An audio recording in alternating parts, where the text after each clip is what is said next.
Hi, I'm Chaplain Brad from Commonheart, and I thought I'd just take a minute to talk with you a little bit about the unique circumstances that men might face as they experience the loss of a loved one.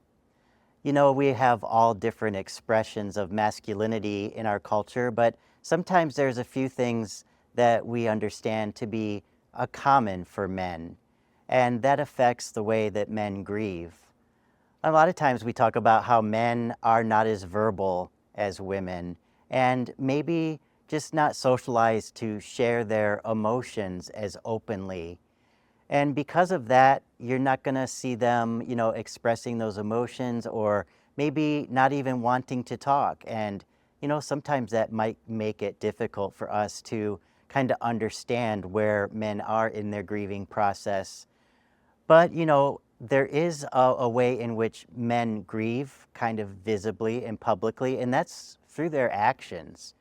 Men tend to want to take control of family activities. They want to feel like they're busy and they're helping and supporting others. Men might pick up projects, and in the doing of the projects, they might feel just a sense of spiritual and emotional release and processing. Having something to do with their hands can give them an opportunity to just kind of work through their thoughts and their emotions. Also, I think it's important to notice that sometimes men can just kind of retreat into isolation, and that's something to kind of keep in mind.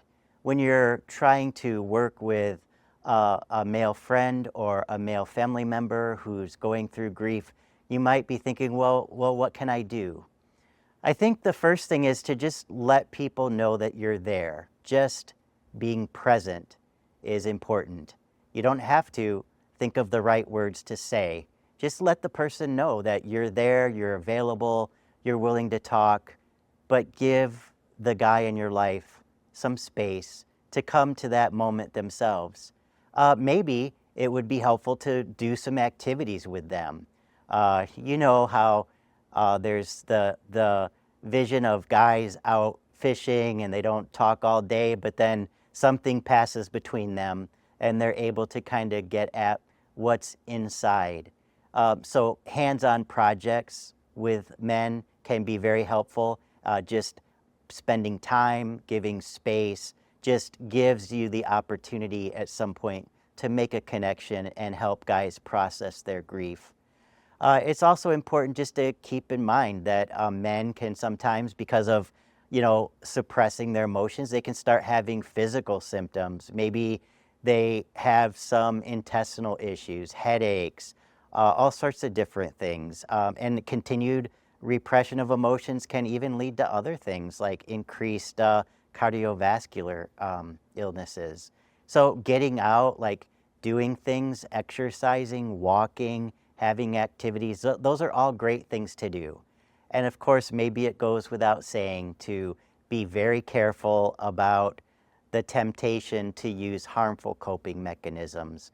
We know that sometimes men will cope by returning to substances or other harmful coping mechanisms to kind of numb their feelings, and that can lead to some other problems. So I think the thing to remember is we're all different, but when you're working with men in your family, think about how men go about their lives and just join them in doing things, in being together, and modeling that you're open to help them work through their grief.